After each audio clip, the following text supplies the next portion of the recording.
Unakumbuka lile neno ambalo linasema, njoni kwangu nyinyi wote msumbukao na wenye kulemewa na mizigo, nami nitawapumzisha. Ni neno ambalo halina uhalisia kwa watu wengi.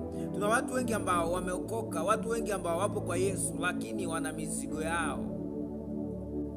Ni kwa sababu gani? Ukisoma hili neno la Mungu, siku moja nikawa najiuliza, mbona tuna watu ambao wameokoka wana mizigo? Hili neno labda lilikuwa linamaanisha nini? Roho Mtakatifu akaniambia, soma vizuri. Nilipokuwa nalisoma, kumbe hili neno haliishia hapa. Neno la Mungu linaendelea kusema hivi, ni Mathayo 11 ukianza 28. Nasema hivi, njoni kwangu ninyi nyote msumbukao na wenye kulemewa na mizigo, nami nitawapumzisha. Anasema, jitieni nila yangu, mjifunze kwangu, kwa kuwa mimi ni mpole na mnyenyekevu wa moyo, nanyi mtapata raha nafsini mwenu. Kwa hiyo maana yake nini?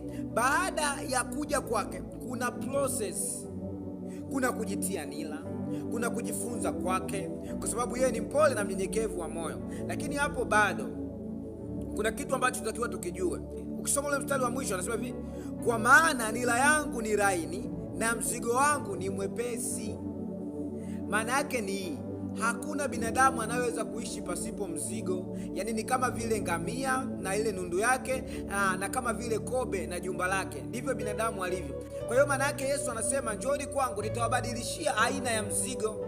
Mzigo wangu ni mwepesi, nila yangu ni laini. Maana yake ni nini? Ukibeba mizigo ya Mungu itakuepusha mizigo ya kidunia. Maana yake ukilia sana mbele za Mungu, ukilia sana kanisani, atakupunguzia kulia mbele za watu. Ukiukimbia mchango wa ujenzi wa kanisani, utakutana na mchango wa kodi huko nyumbani. Kodi itakusumbua. Kuna watu tupo kwa Yesu, tunakimbia kujifunza, tunakimbia kubeba mizigo, tukizani tunaweza tukawa free ndani ya Yesu. Ndani ya Yesu ni kuamua kubeba mzigo mwepesi, kufuata majukumu ya kimungu. Kweli unakuta ni ratiba za kanisani. Ukiwa na ratiba nyingi, ukikubali kuwa mtii kwa Mungu, Mungu anakuinua kuwa bosi kwa bosi wako. Kwa hiyo Mungu anahitaji kututumia. Mungu anahitaji kutupa mizigo. Mungu anahitaji kujifunga nila yake. Lakini ukiwa unaenda tu kuhudhuria, ukiwa unarudi, hakuna mzigo wowote ambao upo ndani yako kwa ajili ya Yesu, kwamba mimi nina mzigo huu kwa ajili ya Mungu. Neno la Mungu linasema, unawaza nini juu ya Bwana? Yaani kuna kitu hicho ni kwa ajili ya Mungu. Kama ni utoaji, kama ni injili, kama ni nini, kama una mzigo duniani, kuna mzigo utabebeshwa. Binadamu hajaumbiwa kuishi pasipo mzigo. Ni kuamua mzigo gani nitaubeba.